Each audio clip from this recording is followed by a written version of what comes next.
आइए शुरुआत करने जा रहा हूं आज की पहली बड़ी खबर के साथ। और पहली बड़ी खबर है भारत में जश्न आजादी और पाकिस्तान में खून खराबा हो रहा है। भारत में कैसे तैयारी हो रही है उसकी तस्वीर देखिए। कल प्रधानमंत्री लाल किले की प्राचीर से झंडा फहराएंगे और फिर देश को संबोधित करेंगे। लाल किले पर जश्न की तैयारियां शुरू हो गई हैं। देखिए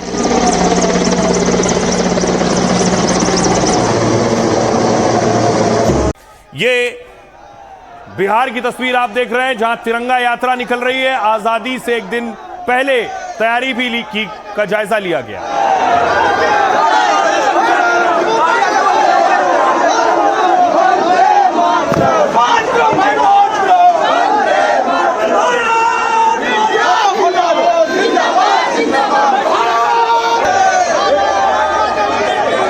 बिहार में देखिए तिरंगा यात्रा निकल रही है। सम्राट चौधरी के हाथ में झंडा है। सीएम सड़कों पर निकल रहे हैं और भारत माता की जय के गूंज हो रहे हैं। ये तस्वीरें बताती हैं कि दो देश, एक कहां रह गया और एक कहां पहुंच गया। ये चार मीनार की तस्वीर आप देख रहे हैं हैदराबाद की, जहां तिरंगा यात्रा निकल रही है।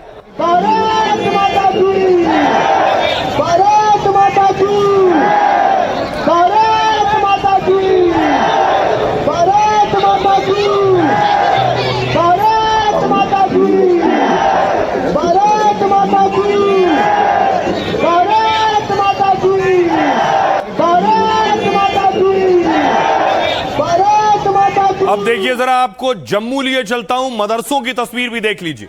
जम्मू के मदरसे में तिरंगा भी लहराया जा रहा है और भारत माता की जय के नारे भी लग रहे हैं। भारत माता की जय, भारत माता की जय। हाथ में तिरंगा, दिल में हिंदुस्तान लिए ये भारत की बात करते हैं। और मैं जैसे ही भारत माता की जय कहूंगा, नारे की आवाज सुना दी, भारत माता की भारत माता की। हिंदू, मुस्लिम, सिख, ईसाई सब ने मिलकर इस मुल्क को आज़ाद करवाया। इस मुल्क के भाईचारे के लिए हम काम करेंगे और अपने मुल्क की हमेशा हिफाजत करेंगे। हमारे ये पैगाम है कि हम हमेशा हर हाल में मुल्क के लिए हर किस्म की कुर्बानियाँ देने के लिए हर वक्त मौजूद रहेंगे। और हम ये पैगाम देना चाहते हैं कि हमारे साथ आप भी ताउन करें और हर कुर्बानी हमारे साथ शामिल है। भारत माता की जय, भारत माता की जय। यूपी के सीएम योगी आदित्यनाथ विभाजन विभीषिका दिवस पर बोल रहे थे। उन्होंने विरोधियों पर निशाना साधा और पाकिस्तान अलग हुआ उस पर भी विपक्ष पर हमला किया। तब भारत भी कटा। 14 अगस्त 1947 को आजादी के एक दिन पहले तब केवल हिंदू और सिख ही नहीं कटा था, तब भारत भी कटा था। सनातन राष्ट्र के रूप में जो भारत आदिकाल से एक इकाई के रूप में रहा हो, वह भारत कटा तो हिंदू भी कटा। आज भी जब पाकिस्तान और बांग्लादेश के अंदर निर्दोष हिंदू मारे जाते हैं, काटे जाते हैं, और ये हर व्यक्ति जानता है कि मरने वाला जो हिंदू है ये सभी दलित समुदाय से है। एक भी जवान भारत के अंदर उन राजनीतिज्ञों के मुंह से नहीं निकलती है। 14 अगस्त 1947 की घटना के लिए किसकी जवाबदेही थी? कोई जिम्मेदारी लेने को तैयार नहीं, क्योंकि उनको सत्ता चाहिए थी। अगर उस समय मोदी जैसा प्रधानमंत्री होता तो भारत का कोई बाल बांका नहीं कर पाता। 14 अगस्त 1947। अब देखिए जरा योगी आदित्यनाथ जो बात कह रहे थे, उनका कहने का मतलब यह था कि पीएम मोदी अगर सत्ता में उस वक्त होते तो देश अलग नहीं हुआ होता। और जो देश अलग हुआ उसका हाल देखिए क्या है। पाकिस्तान में क्या हुआ? जश्न आजादी में भी पाक में फायरिंग और धमाके होते रहे। आजादी के 8 दशक बाद भी पाक में खून खराबे हो रहे थे, गोलियां चल रही थी। 13 और 14 अगस्त की रात जश्न आजादी में फायरिंग हुई। कराची में कई जगह जश्न के लिए हवाई फायरिंग हो रही थी। यही फायरिंग पाकिस्तानियों के लिए जानलेवा बन गई। पाकिस्तानी अखबार डॉन के मुताबिक अफसरों ने बताया कि कराची में हुई इस फायरिंग में एक महिला की मौत हो गई है और फायरिंग में 94 लोग घायल हुए, इनमें 17 बच्चे भी शामिल हैं। बलूचिस्तान में देखिए गृह मंत्री के काफिले पर हमला हो गया। मस्तूंग में मीर जिलालुल्लाह के काफिले पर गोलियां चलाई गईं और घात लगाकर हुई अंधाधुंध फायरिंग में गृह मंत्री बाल बाल बचे, लेकिन 3 सुरक्षाकर्मी समेत 6 लोग घायल हुए, जिनमें 2 गंभीर हैं। कोयटा में बलूच लड़ाकों ने सरकारी गैस पाइपलाइन उड़ा दी है। बलूचों ने विस्फोटक लगाकर रिमोट कंट्रोल से धमाका किया और इससे कई कस्बों और शहरों में गैस सप्लाई बाधित हो गई। इससे पहले यूनाइटेड बलूच आर्मी के प्रवक्ता ने दावा किया था, कहा था लड़ाकों ने बोलान में पाक सैन्य चेकपोस्ट उड़ा दिया है। इस हमले में 4 सैन्य कर्मियों की मौत हुई है और एक गंभीर है। इसके अलावा देखिए, पाक के कब्जे वाले कश्मीर में भी लगातार विरोध हो रहा है। 14 अगस्त को पीओके में ब्लैक डे मनाया जा रहा है और पाक की आजादी के दिन पाकिस्तान अधिकृत जम्मू कश्मीर में आजादी की डिमांड हो रही है। ज्वाइंट अवामी एक्शन कमेटी के नेता अमान खान ने कहा, पाक सेना और पाकिस्तानी नागरिकों को पाकिस्तान अधिकृत जम्मू कश्मीर छोड़ना होगा। प्रदर्शनकारियों ने मुनीर आर्मी के खिलाफ मोर्चा खोल दिया, कहा न बिजली का बिल भरेंगे न पानी का पैसा देंगे, क्योंकि इन्हीं पैसों से वो हथियार खरीद कर हम पर जुल्म ढाते हैं। सुनिए, पीओके से जो आजादी मांग रहे हैं पाकिस्तान से, वो क्या कह रहे हैं, सुनिए। मैं पूछना चाहता हूं पाकिस्तान के हुक्मरानों से, पाकिस्तान के बदमाश जर्नैलों से पूछना चाहता हूं कि 8 दाइयां हो गई हैं, 8 दाइयां। तुमने जम्मू कश्मीर से अपनी अफवाज निकालनी थी। कश्मीर के आवाम वो टाइम फ्रेम मांगते हैं, अफवाज कब निकालोगे? टाइम फ्रेम दो कश्मीर में से। और कश्मीरियों को जम्मू कश्मीर के शहरियों को वो राय का हक दिया जाए, वो इस्तिस्वाब राय दिया जाए, वो हक के हुदूद दिया जाए, जिसका मुतालबा जम्मू कश्मीर के शहरियों का 8 तारीख से जिसका मुतालबा है, और जिसका वादा कायदे आजम से लेके शहबाज शरीफ तक जिसका वादा आपके हुक्मरानों ने हमसे किया। अब सोचिए जरा, शहबाज शरीफ कैसे बोल रहे थे स्वतंत्रता दिवस के मौके पर और सिंधु जल की बात कर रहे थे। ये सलाल डैम की तस्वीरें आप देख रहे हैं, तिरंगे के रंग में रंगा है, तिरंगे की रोशनी में रंगा है। सलाल डैम ये वही डैम है जहां से पानी कभी ज्यादा छोड़ा जाता है तो पाकिस्तान में तबाही आ जाती है, पानी रोक दिया जाता है तो सूखा पड़ जाता है। सिंधु जल समझौता रद्द होने के बाद से भारत अपने हिसाब से बांध खोल रहा है और बंद कर रहा है, यही पाकिस्तान को साल रहा है। शहबाज शरीफ आज भी आजादी दिवस के दिन भी सिंधु जल समझौता और पानी की बात कर रहे थे। तो देखिए, जब हिंदुस्तान जश्न आजादी में डूबा हुआ है तो पाकिस्तान अपनी हरकतों से बाज नहीं आ रहा है। एक बार फिर पाकिस्तान ने गीदड़ भपकी दी है। इस बार यह हिमाकत पाक के पीएम शहबाज ने की। पाक की आजादी पर भाषण देते हुए शहबाज ने कहा, पाकिस्तान के हिस्से के पानी पर समझौता नहीं होगा। अगर किसी ने पानी रोकने या कम करने की कोशिश की तो पाकिस्तान की ओर से मुंहतोड़ जवाब दिया जाएगा। शहबाज ने धमकियां इस्लामाबाद में खड़े होकर दी हैं, वो भी इसलिए क्योंकि भारत ने सिंधु जल संधि निलंबित कर दी थी। अप्रैल 2025 में पहलगाम हमले के बाद यह एक्शन लिया गया, जिससे सिंध और बलूचिस्तान प्रांत में गंभीर जल संकट हो गया। हालत यह है, करीब 10 करोड़ आबादी पर असर पड़ा है, किसानों को नुकसान हुआ है। जबकि बारिश में अचानक पानी छोड़ दिया जाता है तो पाक में बाढ़ आ जाती है, क्योंकि भारत ने पूर्व में चेतावनी दी और डेटा शेयरिंग बंद कर दिया और वहां नदियों का जलस्तर और जान माल का खतरा बढ़ गया। और इसी वजह से बौखलाए पाक पीएम युद्ध की धमकी दे चुके हैं। पाक के मंत्री भी भारत के खिलाफ जहर उगल चुके हैं। लेकिन अब शहबाज बोले, पाक पड़ोसियों के साथ शांति चाहता है, लेकिन उसकी शांति की इच्छा को कमजोरी मत समझना। शांति का झूठा ढिंडोरा पीटने वाले शहबाज ने गीदड़ भपकी दी, कहा भारत सही रास्ते पर आए, नहीं तो सीधा जवाब मिलेगा। उन्होंने कहा कश्मीर पर पाक का रुख कभी नहीं बदलेगा। शहबाज ने एक बार फिर मुनीर की तारीफ में भी कसीदे पढ़ दिए। झूठा दावा किया कि मुनीर के नेतृत्व में पाक ने जीत हासिल की है। तो ये हाल होता है पाकिस्तान का। देखिए, कभी डैम बंद कर दिया जाता है, कभी पानी खोल दिया जाता है। आइए अब आपको सुनवाऊं, सुनिए क्या कुछ कह रहे हैं शहबाज शरीफ, और उन्हें राष्ट्रपति द्रौपदी मुर्मू ने अपने संबोधन में भी जवाब दिया। आतंकवाद के विरोध ऐतिहासिक ऑपरेशन भारतीय सेनाओं की अचूक क्षमता का प्रमाण है। आतंकियों और उनके समर्थकों को ये कठोर संदेश दिया गया कि वे चाहे कहीं भी जाकर छिप जाएं, लेकिन उन्हें आपने किए की सजा जरूर मिलेगी। आतंकवाद को संरक्षण देने वाले देश के साथ अतीत में की गई सिंधु जल संधि का निलंबन करना हमारे देश के विशेषकर किसानों के हित में एक निर्णायक कदम है। भारत ने सिंध ताश मुआहदे को यकतरफा और गैर कानूनी तौर पर मुअत्तल करके खुद को अमन का दुश्मन साबित किया है।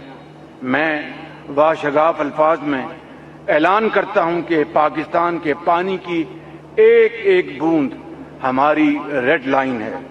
भारत राह रास्त पर ना आया तो उसे बराह रास्त जवाब दिया जाएगा। हाँ, हमारा खून ना, हम तो यही तो कहते आए हम कि हमारा खून चूसा गया। शुक्र है नवाज शरीफ साहब को अकल आई।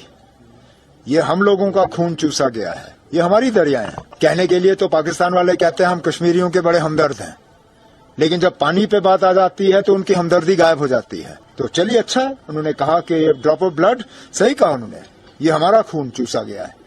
और अब इंडस वाटर ट्रीटी कैंसिल हुआ है, ये कैंसिल ही रहना चाहिए ताकि हम इस पानी का सही इस्तेमाल करें। और आइए अब आपको बताऊं, पाकिस्तान का हाल आपने देख लिया, पाकिस्तान का रोना आपने देख लिया, भारत की तैयारी कैसी है वो देखिए। ये उधमपुर की तस्वीर आप देख रहे हैं। उधमपुर में बच्चियां नकाब में थी, हाथ में तिरंगा लिए हुए।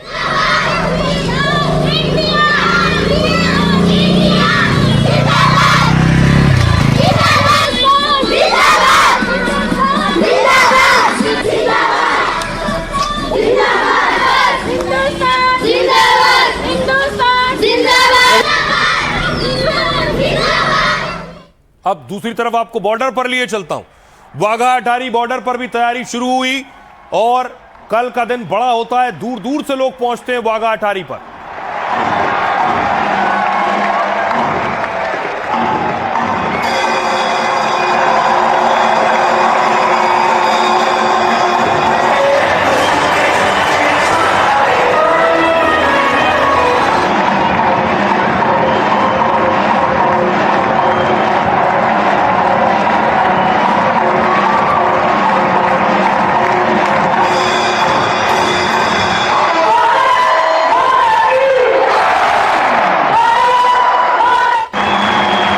अब देखिए, भारत में सुरक्षा व्यवस्था भी चाक चौबंद कर दी गई है।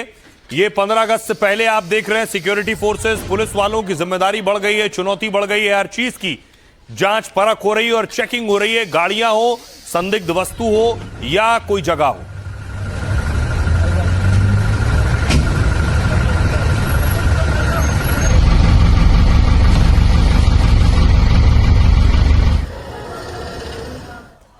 अब देखिए, ट्रैफिक पुलिस के लिए भी बड़ी जिम्मेदारी होगी कि रूट डाइवर्ट होंगे, बहुत से रूट बंद किए जाएंगे। ट्रैफिक पुलिस ने भी तिरंगा यात्रा निकाली।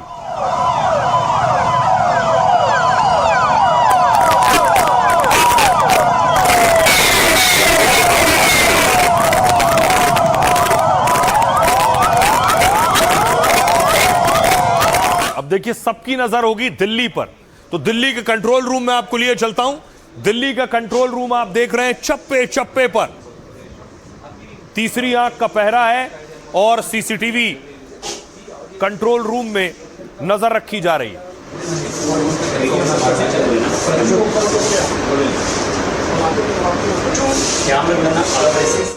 और देखिए जरा किस स्तर की तैयारी की गई है। भारत में 15 अगस्त से पहले देश के 80वें स्वतंत्रता दिवस को लेकर तैयारियां पूरी कर ली गई हैं। लाल किले में होने वाले खास समारोह की अगुवाई पीएम मोदी करेंगे। जैसे ही पीएम राष्ट्रीय ध्वज फहराएंगे, 21 तोपों की सलामी दी जाएगी। पहली बार लाल किले के समारोह में वंदे मातरम का सामूहिक गायन भी होगा। 2 MI-17 हेलीकॉप्टर समारोह वाली जगह पर फूलों की बारिश करेंगे और आजादी के समारोह में 5000 विशेष मेहमानों को आमंत्रित किया गया है। जहां पीएम मोदी झंडा फहराएंगे, वहां चप्पे चप्पे पर सुरक्षा व्यवस्था कड़ी होगी। लाल किले और उसके आसपास 15,000 जवान तैनात किए गए। इनमें दिल्ली के पुलिस के साथ NSG अर्धसैनिक बल भी होंगे। 1000 से ज्यादा सीसीटीवी और ड्रोन कैमरों से निगरानी होगी, क्योंकि दिल्ली में 5 से ज्यादा जगहों पर बम की धमकी मिली थी। इसके अलावा लाल किले के अलावा सभी संवेदनशील इलाकों में भी पुलिस मौजूद रहेगी। स्पेशल सेल संदिग्ध गतिविधियों पर विशेष नजर रखेगी। जमीन के साथ यमुना खादर इलाके में भी सुरक्षा के विशेष इंतजाम है। यमुना नदी में नावों के जरिए लगातार गश्त की जा रही है, जिससे नदी के रास्ते किसी भी संदिग्ध गतिविधि को रोका जा सके। सुनिए जरा दिल्ली पुलिस क्या कह रही है इस पर। है एंटी टेरर चेक्स करना, उसके एंटी टेरर रिस्पांस प्लान बनाना, क्राउड मैनेजमेंट करना, वीआईपी सिक्योरिटी, ये सारा एरिया सिक्योरिटी, ये सब हम लोगों ने एस्पेक्ट्स यहाँ पे ध्यान दिए हैं और उसको लेके हम लोगों ने डिटेल में मैन पावर डिप्लॉयमेंट किया है, जिसमें कल हमारा 15 से 20 हज़ार मैन पावर यहाँ पे अलग अलग एजेंसीज की डिप्लॉय रहेगी। यहाँ हमें 2-3 हज़ार से ज़्यादा की हमने फोर्स ऑन ग्राउंड ट्रूप्स हमने यहाँ लगा रखे हैं।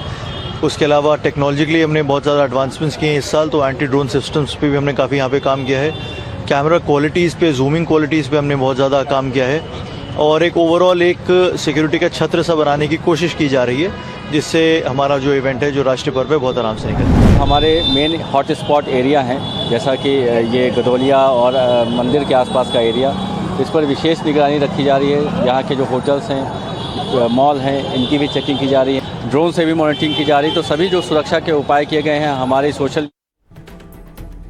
तो 15 अगस्त की तैयारी आपने देख ली। खबरों में आगे बढ़ते हैं। आज की एक और बड़ी खबर है, मेलोनी पर हंसे और फंसे राहुल गांधी। राहुल गांधी का एक वीडियो कल सामने आया। एक प्रोग्राम में थे राहुल गांधी, जहां बोलते बोलते वो प्रधानमंत्री मोदी की विदेश नीति का मजाक उड़ाने लगे और फिर बात मेलोनी तक चली गई। इनके दिमाग में घुस गया, अब अजीब चीजें घुस जाती है, बट इनके माइंड में घुस गया कि foreign policy is this.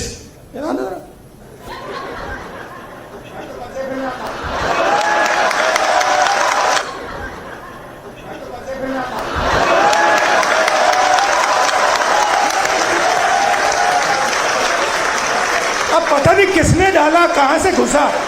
Foreign policy का मतलब imagine the ignorance. Foreign policy. एक चीज पूछ सकता हूं? हाँ। मेलनी समझ के तो नहीं पकड़ा था, मेलनी समझ के तो नहीं पकड़ा था, मेलनी समझ के तो नहीं पकड़ा था। I have not reached there yet. से इनके माइंड में घुस गया कि foreign policy is this.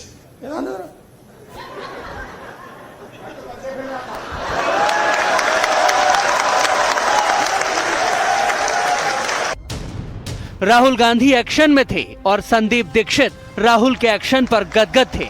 Rahul भी भूल गए और संदीप दीक्षित भी कि वो सार्वजनिक मंच पर हैं। एक चीज पूछ सकता हूं? हाँ। मेलनी समझ के तो नहीं पकड़ा था, मेलनी समझ के तो नहीं पकड़ा था। I have not reached there yet. Sandeep Dikshit के आउट ऑफ पॉलिटिक्स बयान ने राहुल गांधी की हंसी, उनके हाव भाव, उनके भाव भंगिमाएं और उनके अंदाज के साथ जब कॉकटेल बनाया तो बवाल मच गया।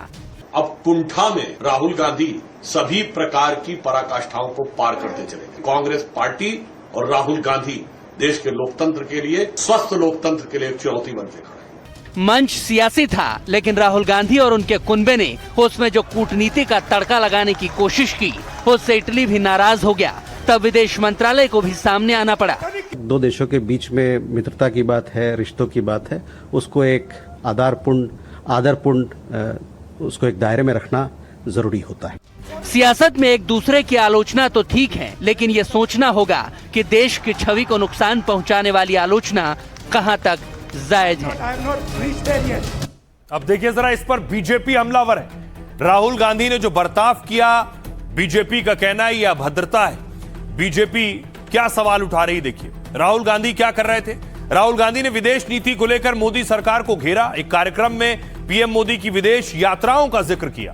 राहुल ने मोदी के दूसरे नेताओं से गले मिलने का मजाक उड़ाया। राहुल ने कहा, पता नहीं इनके दिमाग में कहां से घुस गया है, मोदी जी को लगता है विदेश नीति का यही मतलब है।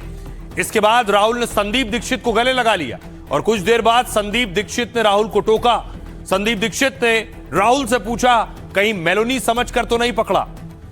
इस पर राहुल ने हंसते हुए कहा, नहीं, मैं अभी तक वहां नहीं पहुंचा हूं। इस पर जेपी नड्डा ने कहा, राहुल की विदेश नीति का मजाक उड़ाने पर बीजेपी ने चौतरफा हमला बोला। केंद्रीय मंत्री जेपी नड्डा ने कहा, ऐसा विपक्ष का नेता देखना ही बाकी रह गया था। यह देश के लोकतंत्र का दुर्भाग्य है। कांग्रेस के लिए भी इससे दुख का विषय क्या होगा। उन्हें राहुल गांधी को अपना नेता मानना पड़ रहा है। विदेश नीति पर राहुल की मिमिक्री पर राजनाथ ने घेरा। राहुल ने जो बयान दिया वो छोटी सोच वाली है और निंदनीय है। मैंने विपक्ष के किसी भी नेता का ऐसा अभद्र, अकल्पनीय व्यवहार नहीं देखा है। राहुल ने विपक्ष के नेता के पद की गरिमा को तार तार कर दिया है। गांधी उपनाम वाला कोई व्यक्ति इतनी शर्मनाक बात कैसे कह सकता है। बीजेपी सांसद निशिकांत दुबे ने भी राहुल पर हमला बोला क्या आपको लगता है कि राहुल गांधी जी की मानसिक स्थिति ठीक है? झारखंड के रांची में कांके इनके लिए ठीक जगह है। केंद्रीय शिक्षा मंत्री प्रहलाद जोशी ने कहा कि राहुल, आखिर आप कब बड़े होंगे? भारत चलाने के लिए परिपक्व नेतृत्व चाहिए, न कि बचकानी नौटंकी। असम के सीएम हिमंता बिस्वा शर्मा ने कहा सारी हदें पार हो गई। कांग्रेस के वंशवादी नेतृत्व ने शालीनता की सारी हदें पार कर दी हैं। एक महिला राष्ट्र अध्यक्ष को लेकर आपत्तिजनक टिप्पणी की गई है। सुनिए इस पर सियासतदान क्या कह रहे हैं। इनका पता नहीं कहां से इनके दिमाग में घुस गया, अब अजीब चीजें घुस जाती है, बट इनके माइंड में घुस गया कि foreign policy is this.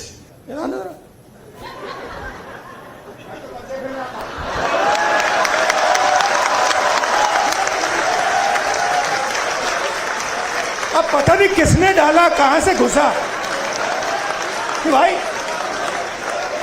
Foreign policy का मतलब imagine the ignorance foreign policy. एक चीज पूछ सकता हूं? हाँ। मेलनी समझ के तो नहीं पकड़ा था? I have not reached there yet. वो नौटंकी के एक पात्र थे, नाटक के एक पात्र बन गए थे। सदन के अंदर हाउस कैंपस में बंदर ले जाना। राहुल गांधी, तुम्हारा ननिहाल भी इटली है, कोई नानी दादी चाची मामी कोई लगेगी? इतना संस्कार तो रखते। संस्कारहीन व्यक्ति जब किसी पद पे जाता है तो यही नीचे स्तर पर उतरता। जो व्यवहार नेता प्रतिपक्ष ने किया वो अभारतीय है, अशोभनीय है, अलोकतांत्रिक है, मर्यादाओं की धज्जियां उड़ाने वाला है। ये क्या कांग्रेस को शोभा देता है? कि ये भारत के विचार है?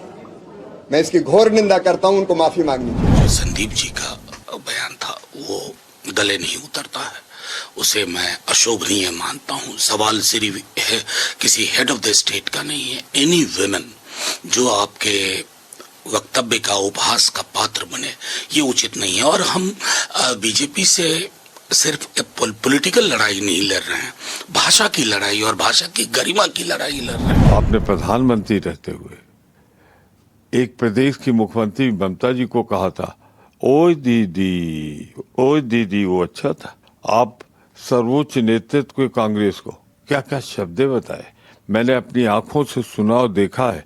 मेरे पीछे रेणुका चौधरी बैठी हुई थी, उनको सुपर्णखा कहा है। अब देखिए, राहुल गांधी विदेश नीति पर सवाल उठा रहे थे लेकिन सेल्फ गोल कर बैठे। दूसरी तरफ सच्चाई यह है कि पीएम मोदी और मेलोनी सोशल मीडिया पर बहुत वायरल होते हैं। उनके जितने पोस्ट सोशल मीडिया पर आए हैं साथ के, उनके साथ की तस्वीरें हो, वीडियो हो, ये सब के व्यूज करोड़ों में जाते हैं। यानी लोग दोनों बड़े नेताओं को और उनकी छवि को पसंद करते हैं। देखिए, जब पीएम मोदी ने मेलोनी को गिफ्ट दिया हो या इसके अलावा जितनी भी अब तक तस्वीरें आई हैं वो इस बात की गवाह है। ये तस्वीर आप देख रहे हैं, ये भी सोशल मीडिया पर डाली गई। पीएम मोदी और इटली की पीएम मेलोनी को मेलोडी लिखा था इस तस्वीर में। दोनों नेताओं के दौरे या मुलाकात के वक्त मेलोडी ट्रेंड करने लगता है। दोनों से जुड़ी तस्वीरें देखते ही देखते वायरल हो जाती हैं। 20 मई को पीएम मोदी इटली के दौरे पर थे और इसी दिन इटली की पीएम मेलोनी ने सेल्फी पोस्ट की। मेलोनी ने लिखा, रोम में अपने दोस्त मोदी का स्वागत है, और देखते ही देखते इस पोस्ट पर व्यूज 8 करोड़ से ज्यादा हो गए थे। अगली तस्वीर देखिए, पीएम मोदी ने इसी दौरे में मेलोनी को मेलोडी दी थी, मेलोडी टॉफी गिफ्ट की। यह वीडियो बेहद छोटा था लेकिन दिलचस्प था। वीडियो सोशल मीडिया पर आते ही वायरल हो गया। कुछ ही घंटों में रिकॉर्ड व्यूज सामने आए।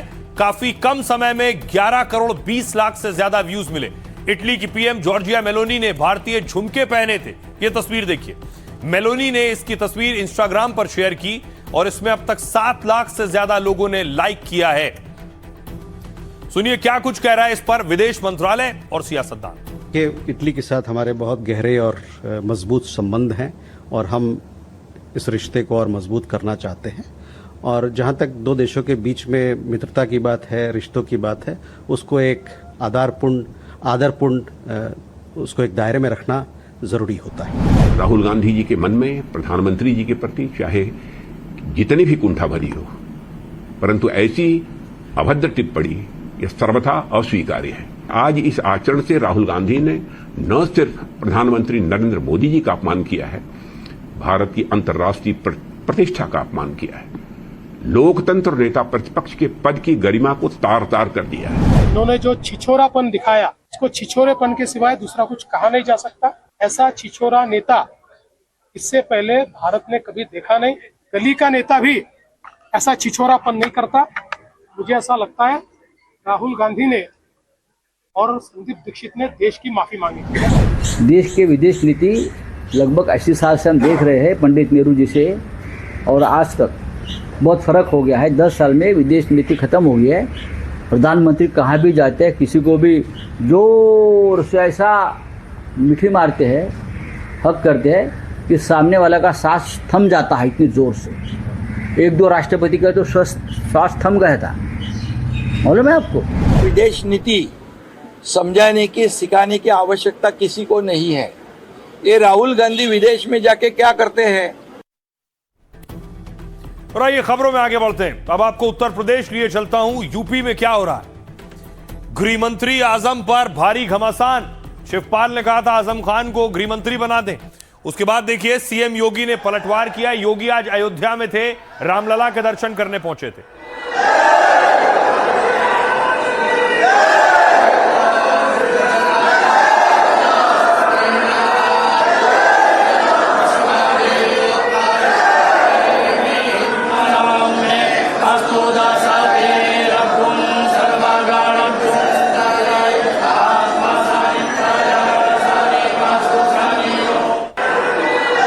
योगी ने आज हमला किया।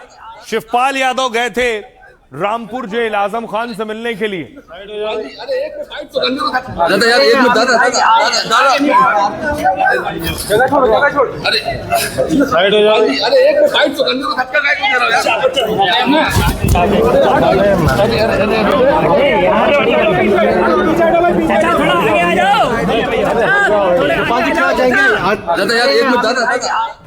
अब देखिए इस पर घमासान क्यों शुरू हुआ आजम खान को लेकर।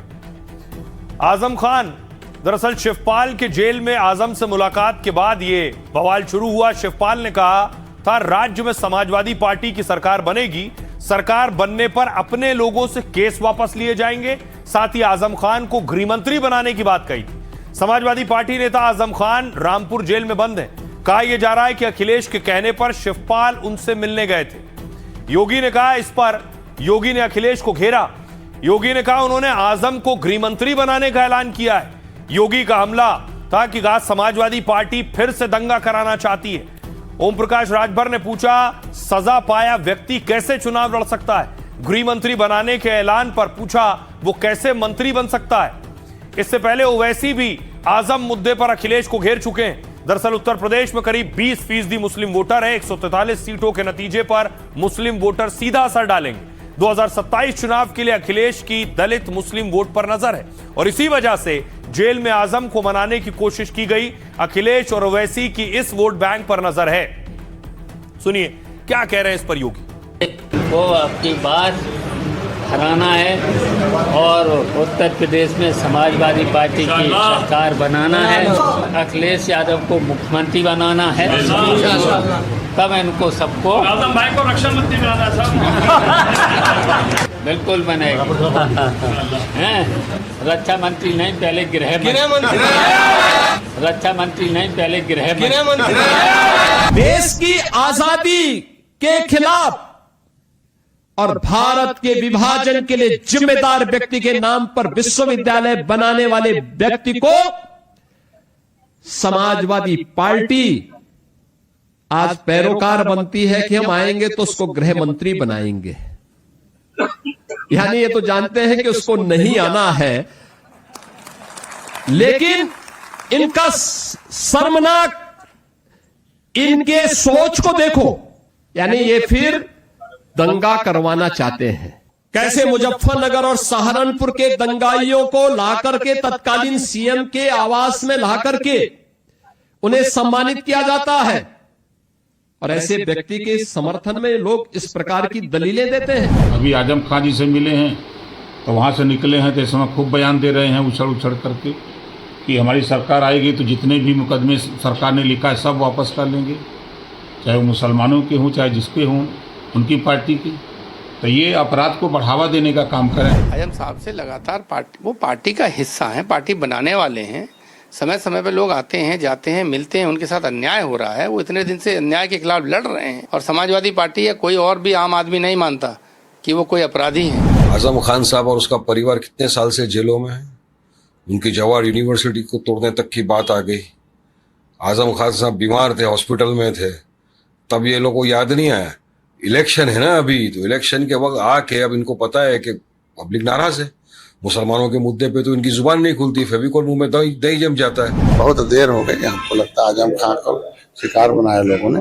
उनकी जमीन क्यों नहीं सरकारी की गई, उनकी समस्याओं का समाधान क्यों नहीं किया गया, उनको वैध किया गया होता तो इस तरीके से उनके साथ धोखा हुआ। योगी के एक और एक्शन की खबर आपको बताते हैं। आजम की बात हो गई, अब अतीक के बेटे से ओवैसी का नेता मिलने पहुंचे थे उस दिन।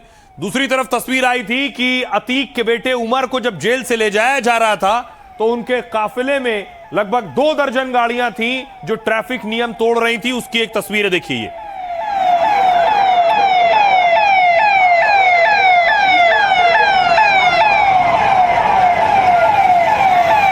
अब देख रहे हैं पुलिस की गाड़ी के पीछे जो गाड़ियां जा रही हैं, ये सब उमर के करीबी समर्थक सहयोगी उनकी गाड़ियां हैं।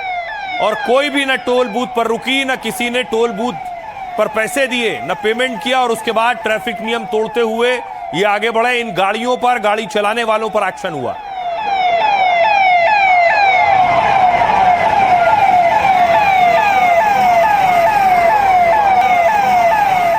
अब देखिए, जो गाड़ियां इस तरह से चल रही थी नियम तोड़ते हुए, उनकी जब्ती हुई है। उमर के काफिले की ये गाड़ियां हैं जिन्हें पुलिस ने सीज किया है, थाने में लाकर खड़ा किया है।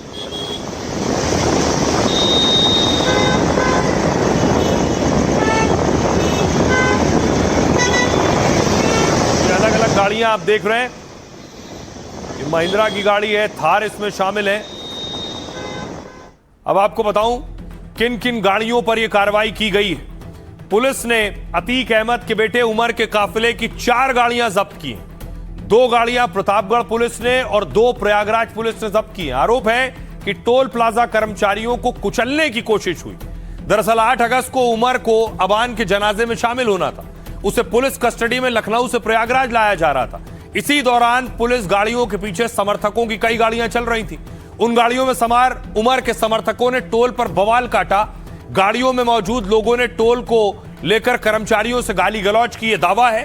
कुछ गाड़ियों ने टोल बैरियर तोड़ दिए और बिना टोल फीस दिए आगे बढ़ गए। टोल कर्मचारियों ने गाड़ियों से कुचलने की कोशिश का भी आरोप लगाया। टोल मैनेजर की शिकायत पर केस हुआ और गाड़ियों की तलाश शुरू हुई। प्रतापगढ़ पुलिस ने 2 स्कॉर्पियो गाड़ियों को उठाया है और पहली स्कॉर्पियो गाड़ी लखनऊ प्रयागराज हाईवे की सर्विस लेन में मिली है। दूसरी स्कॉर्पियो गाड़ी प्रयागराज के फाफामऊ इलाके से बरामद हुई। पुलिस ने दोनों वाहनों की चेचिस का ई-चालान ऐप से सत्यापन किया। डिटेल सही मिली तो दोनों गाड़ियों को थाने में खड़ा कर दिया गया है। इस बीच प्रयागराज पुलिस ने एक थार और एक स्विफ्ट भी पकड़ी है। अब सीसीटीवी फुटेज की मदद से पुलिस आरोपियों की तलाश कर रही है। सुनिए जरा प्रयागराज पुलिस क्या कुछ कह रही है। सीओ आशुतोष पांडे।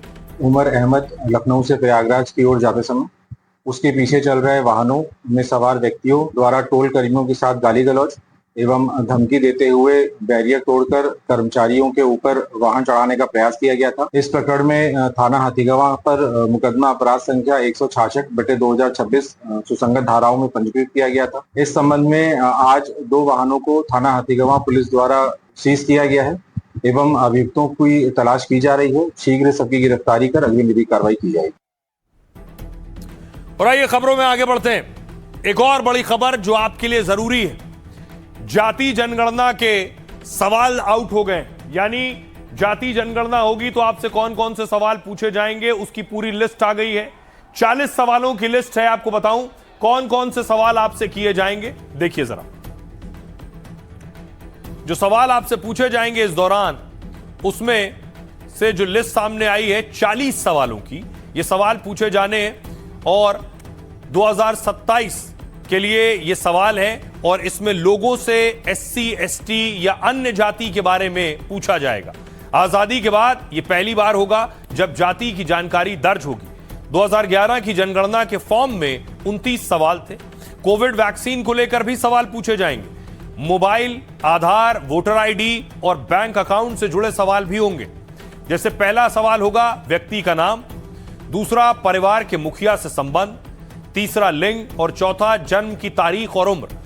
पांचवा होगा वैवाहिक स्थिति, छठा सवाल होगा शादी के समय उम्र क्या थी, सातवां सवाल जीवन साथी का नाम और आठवां धर्म। नवा राष्ट्रीयता होगा, 10वां अनुसूचित जाति और अनुसूचित जनजाति। 11वां सवाल होगा पिता का विवरण। 12वें नंबर पर सवाल है माता का विवरण। 13 विकलांगता और 14वां सवाल है मातृभाषा और अन्य ज्ञात भाषाएं। 15वां सवाल जाति जनगणना में पूछा जाएगा साक्षरता और डिजिटल साक्षरता की स्थिति। 16वां सवाल शिक्षण संस्थान में उपस्थिति की स्थिति, प्राप्त उच्चतम शिक्षा का स्तर और स्ट्रीम विषय, पिछले वर्ष के दौरान कभी काम किया है, आर्थिक गतिविधि, पेशा, उद्योग, व्यापार या सेवा का प्रकार, कामगार का वर्ग, गैर आर्थिक गतिविधि।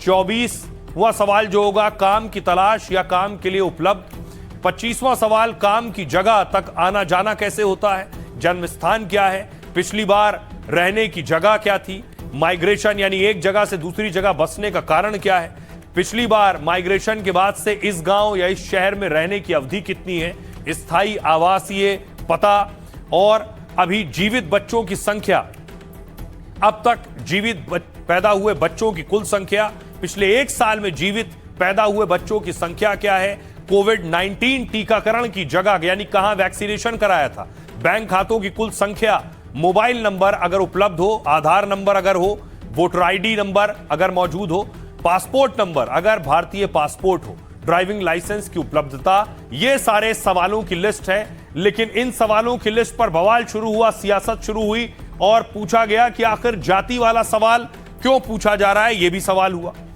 गिरिराज सिंह ने कहा राहुल गांधी जी आप अब कभी कुर्ते पर भी कभी कोट पर जनेऊ पहनते हैं, आपके दादा फिरोज, दादी इंदिरा, अब तक आपको जाति बताना पड़ेगा, इसलिए आपको डर है कि कहीं आपके कई और राज खुलने वाले हैं और अगर राज खुला तो हो सकता है आप देश छोड़कर भी भाग जाएं। जयराम रमेश ने कहा इस मुद्दे पर राजनीतिक दलों के साथ कोई चर्चा नहीं की गई, इसमें जातियों की पूर्व निर्धारित सूची शामिल नहीं की गई, जिसकी वजह से केंद्र सरकार की मंशा पर संदेह पैदा होता है। विजय विट्टीवार नेता ने कहा, कांग्रेस नेता ने, हम ओबीसी के लिए जाति आधारित जनगणना की मांग करते हैं। सरकार ओबीसी के लिए जाति आधारित जनगणना नहीं कराना चाहती, बार बार आश्वासन दिए जाते हैं लेकिन फैसले के वक्त अनदेखी होती है। ओबीसी के लिए अलग कॉलम शामिल नहीं किया जाना गंभीर मामला है। सुप्रिया सुले ने कहा जाति का ब्यौरा ही हमारी मांग थी जो पूरी हो रही है, लेकिन यह समझ में नहीं आया कि कोविड को लेकर सवाल क्यों है इसमें। सुनिए क्या कह रहे हैं इस पर सियासतदान। आप राहुल गांधी क्या जवाब दोगे? जात तो बताना पड़ेगा ना, अब तो जातियां बताना पड़ेगा, इसलिए कहीं डर है आपके कई और राज खुलने वाले हैं, कहीं पहले न तुम देश से भाग जाओ। अभी तो केवल फ्रस्ट्रेशन में हो, आने वाले दिन में आप कहां रहोगे ये चाणक्य नीति देखना। मेरे ख्याल से कास्ट सेंसस का डिटेल्स ही हमारी मांग थी, तो वो मांग पूरी हो रही है और सब जगह हमें अभी तो नहीं दिख रहा है, एक ही राज्य का सुनने में और पढ़ने में आया है। महाराष्ट्र में अभी तक तो वो नहीं पहुंचा है, लेकिन जब आएगा तो कलेक्टर से हम पूरी मांग करेंगे कि इसकी डिटेल में हमें समझा दीजिए कि कैसे हो रहा है। संविधान।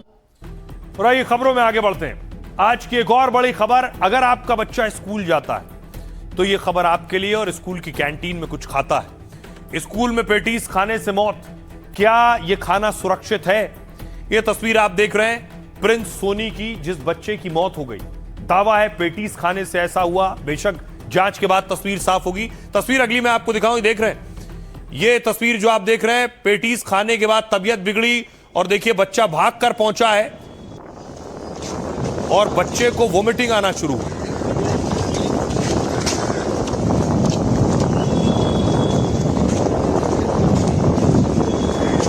उसके बाद देखिए बच्चे की तबीयत और ज्यादा बिगड़ी तो स्कूल में क्लास में लेकर आया गया। देखिए बच्चे को सोफे पर लिटाया गया है। बच्चा उस वक्त तड़प रहा था, बदहवास हो रहा था, तो वहां जो मौजूद थे शिक्षक स्टाफ, वो पंखा झल रहा था।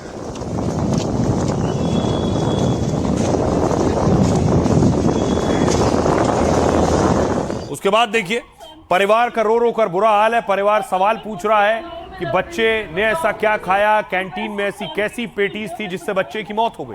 गोदी में नहीं मेरा प्रिंस से बताओ, मेरे 17 साल मैंने सींचा उस बच्चे को, इन्होंने 7 मिनट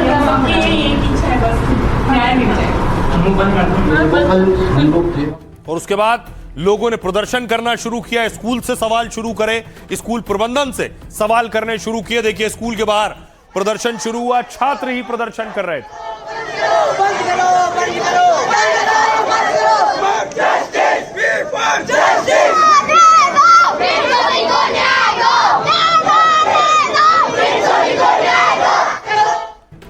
अब देखिए कैसे पेटीज खाने से बच्चे की जान गई। पेटीज से मौत का यह मामला जयपुर के महाराणा प्रताप स्कूल का है। यहां 17 साल का प्रिंस सोनी 12वीं क्लास में पढ़ाई कर रहा था। बुधवार को लंच के दौरान उसने कैंटीन से पेटीज खरीद कर खाई, लेकिन पेटीज खाते ही अचानक तबीयत बिगड़ने लगी। गले में पेटीज अटकने की वजह से वो पानी पीने के लिए दौड़ा, उसके मुंह से झाग निकलने लगा और फिर वो बेहोश हो गया। कहा यह जा रहा है कि इस दौरान उसके होंठ भी नीले पड़ने लगे थे, लेकिन स्कूल स्टाफ उसे 100 मीटर दूर अस्पताल नहीं ले गया। इलाज देने के बजाय स्कूल स्टाफ ने आधे घंटे तक उसे बिठाए रखा। स्कूल वालों ने माता पिता को स्कूल गाड़ी लेकर आने को कहा। जब प्रिंस के परिजन पहुंचे तो उसे उठाकर अस्पताल ले गए, लेकिन तब तक हालत गंभीर हो गई थी। उसे वहां से रेफर करना पड़ा और दूसरे बड़े अस्पताल तक पहुंचने से पहले ही प्रिंस ने दम तोड़ दिया। अब परिजनों की शिकायत पर पुलिस ने पूरे मामले में शिकायत दर्ज की है और जांच शुरू की है। सुनिए क्या कुछ कह रहे हैं प्रिंस के परिजन। ये रहा हॉस्पिटल, क्या इनके पास में ऐसी फैसिलिटी नहीं थी कि मैं एक आदमी गोदी में डाल के ले जाता, नहीं तो 2 आदमी ले जाते, और नहीं तो 108 पे एम्बुलेंस हॉस्पिटल में आ जाती, स्कूल में आ जाती ना। अगर तुम्हारी स्कूल की बेइज्जती हो रही थी तो तुम गली में खड़ा कर देते एम्बुलेंस, मेरा बच्चा बच जाता, मैं पैसा दे देती सारा, तुम मेरे बच्चे की फैसिलिटी तो करते। आज इनके सामने इनके हाथों में मेरा बच्चा मर गया और मुझे बता रहे हैं कि आपका बच्चा बेहोश हो गया। बाहर निकालो उसको, बाहर निकालो उसको। मैं बताती हूँ बच्चा बेहोश हो गया, मेरा बच्चा उसकी गोदी में मर गया। ये सारे काम में उसके वो खाना नाली में अटका, वहाँ से लेकर ये अस्पताल पहुँचे ना मेडिकल सेंटर, उसके बीच में इन्होंने 40 से 45 मिनट खराब कर दी। अब हमारी तो गाड़ी मतलब 7 मिनट 3 मिनट आने की, 7 मिनट जाने की 10। अब देखिए जरा आपको बताऊं क्या इस तरह का खाना खाना जानलेवा हो सकता है। कुछ तस्वीरें सामने आई, पहले मैं वो आपको दिखाता हूं। साफ सफाई में कमी पर डोमिनोज पर भी एक्शन हुआ है। डोमिनोज जो पिज्जा बनाता है, डोमिनोज पर एक्शन हुआ है। ये मुंबई की तस्वीर आप देख रहे हैं। साफ सफाई में कमी बरती जा रही है।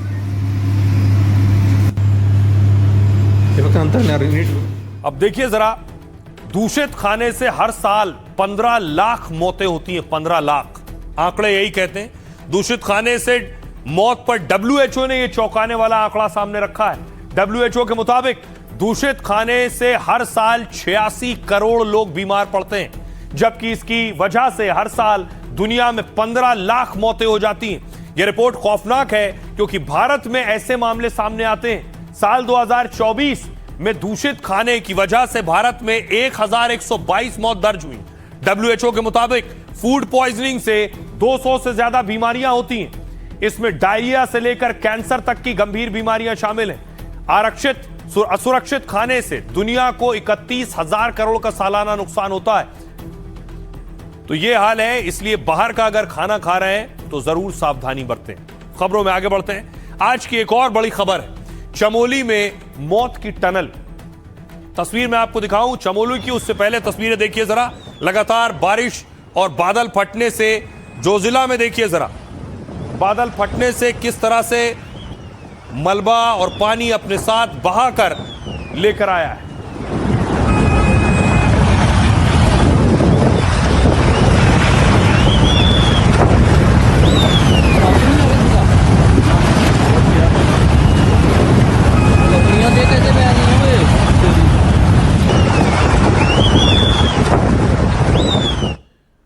और देखिए बाढ़ बारिश की वजह थी कि चमोली में देखिए, उत्तराखंड के चमोली में सुरंग का काम चल रहा था, निर्माणाधीन थी।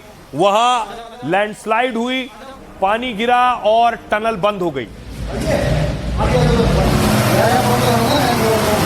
मजदूर अंदर फंस गए हैं, जिन्हें बचाने का काम जारी है।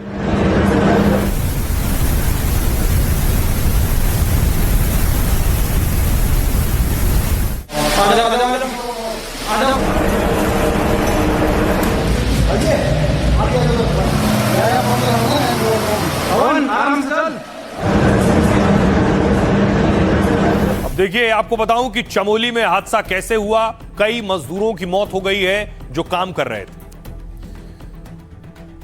चमोली के पीपल कोटी में गुरुवार शाम को यह बड़ा हादसा हुआ है। शाम 6:30 बजे के करीब जब 22 मजदूर टनल में काम कर रहे थे, तभी धमाके जैसी तेज आवाज के साथ भारी भूस्खलन हुआ। इससे सुरंग में तेज बहाव के साथ मलबा और पानी घुस गया है। देखते ही देखते पानी और कीचड़ मजदूरों के गले तक भर गया। इस मलबे की वजह से निकलने के सारे रास्ते बंद हो गए। कुछ मजदूर जान बचाने के लिए टनल में खड़ी मशीनों पर चढ़ गए और काफी देर तक सुरंग के अंदर मौत से जिंदगी की जंग जारी रही। एसडीआरएफ के जवान पहुंचे तो 19 मजदूरों को बाहर निकाला, लेकिन तब तक मलबे में दबने और दम घुटने से 7 मौतें हो चुकी थीं। सुरंग के अंदर अभी भी 3 मजदूर फंसे हुए बताए जा रहे हैं, जिन्हें खोजने के लिए रेस्क्यू टीम सर्च ऑपरेशन चला रही। एनडीआरएफ, एसडीआरएफ, आईटीबीपी और प्रशासन की टीम इस ऑपरेशन में लगी। उत्तराखंड के सीएम धामी खुद इस पूरे मामले की निगरानी कर रहे हैं। सीएम पुष्कर धामी ने खुद मौके पर पहुंचकर रेस्क्यू का जायजा लिया। फिलहाल रेस्क्यू ऑपरेशन जारी है। 3 मजदूर अभी भी टनल में फंसे हुए हैं। सुनिए घायल मजदूर क्या कह रहे हैं। जैसे बादल नहीं फट जाता, इतना पानी आ गया, पानी हमारे को साथ में बहा के ले गया साथ, और कई आदमी तो उधर ही दब गया पीछे। अच्छा सर, ये अचानक ही हो गया, पानी आ गया और जो दलदला आ गया ऊपर से। अलग अलग जगह में सर लगभग 22 आदमी काम कर रहे हैं। नहीं चला कि ऐसा होगा, वो उम्मीद ही नहीं था कि ऐसा आएगा। ऐसा आया कि आदमी को थोड़ा सांस लेने का भी टाइम नहीं मिला। बस गिरने के बाद पूरा हवा पानी एकदम तेजी से रफ्तार से पानी लगा, उसी का पानी से हम लोग बाहर निकले। लोग से दूर में लूज गिरा, पत्थर, मिट्टी, मलबा, पानी इतना अचानक से आया कि भागने का भी चांस नहीं मिला। अचानक से आ गया और बहा के ले गया पूरा। टनल में जो बचाव और रेस्क्यू का काम चल रहा है, जो यहाँ अस्पताल में भर्ती हैं, उन सभी का इलाज हो रहा है। ठीक से इलाज चल रहा है। सभी प्रकार की जो भी स्वास्थ्य की जरूरी चीज़ें हैं वो सब की जा रही है। इसके साथ साथ कुछ लोगों को बेस के लिए भी जो है रिफर किया गया है। और आइए खबरों में आगे बढ़ते हैं। आज की एक और खबर है, आपको मिलवाऊंगा उस पायलट से जो गांजा पीकर एयर इंडिया का प्लेन चला रहा था। दरअसल हवा में जानलेवा 4 सेकंड मैं आपको दिखाऊं, उससे पहले देखिए जरा, जब टर्बुलेंस आया, जिसे टर्बुलेंस का नाम दिया गया, अब कहा गया ये टर्बुलेंस नहीं था। दरअसल 4 सेकंड के लिए प्लेन का कंट्रोल पायलट के हाथ से चला गया था और उसी दौरान ये प्लेन नीचे आया है। बताया गया हाइड्रोलिक सिस्टम ने काम करना बंद कर दिया था। अब देखिए कौन पायलट था जो उस वक्त मौजूद था प्लेन में। ये जो तस्वीर आप देख रहे हैं, मेन पायलट विमान उड़ा रहे थे, इनका नाम सुदीप वशिष्ठ है। 34 साल के सुदीप पर गांजे का नशा कर विमान उड़ाने का आरोप है। रिपोर्ट्स की माने तो वो 10 सालों से एविएशन सेक्टर से जुड़े हैं। उन्होंने 2017 में एयर इंडिया के साथ ही करियर की शुरुआत की। 2016-17 की सीनियर ट्रेनी पायलट भर्ती प्रक्रिया में उनका चयन हुआ। उन्होंने करियर की शुरुआत एयर इंडिया के साथ बतौर फर्स्ट ऑफिसर की थी। फर्स्ट ऑफिसर विमान के मेन पायलट यानी कैप्टन का सहायक होता है, लेकिन अपने अनुभव और काम की बदौलत सुदीप कैप्टन बन गए। 10 साल के अंदर विमान के फर्स्ट ऑफिसर से मेन पायलट बन गए। वो एयर इंडिया A320 विमान में मेन पायलट के तौर पर काम कर रहे थे। A320 विमान का मेन पायलट होना बेहद अहम जिम्मेदारी होती है, क्योंकि ये दुनिया के सबसे ज्यादा बिकने वाले विमानों में से एक है। इस मॉडल के विमान में औसतन 150 से 180 यात्री सवार होते हैं। सूत्रों की माने तो पूछताछ में आरोपी पायलट ने कई बातें बताई। सुदीप वशिष्ठ ने बताया वो नींद की दिक्कतों से जूझ रहे थे। फैमिली डॉक्टर ने उन्हें नींद की दवा लेने के लिए कहा था। फुकेट में रुकने के दौरान वो अच्छी तरह से सो नहीं पाए थे। फिलहाल जांच पूरी होने तक सुदीप को ड्यूटी से बाहर कर दिया गया है। एयर इंडिया ने फैसला किया वो सभी पायलट का रोज रोस्टर चेक करेगी और टेस्ट करेगी। एयर इंडिया और एक्सप्रेस के मिलाकर कुल 5000 पायलट हैं। तो अब पायलट्स पर खास नजर रखी जा रही है इस घटना के बाद से। बहरहाल फिलहाल आज के लिए इतना ही। आप अपना और अपनों का बहुत बहुत ख्याल रखिए। रुकना एक छोटे से ब्रेक के लिए।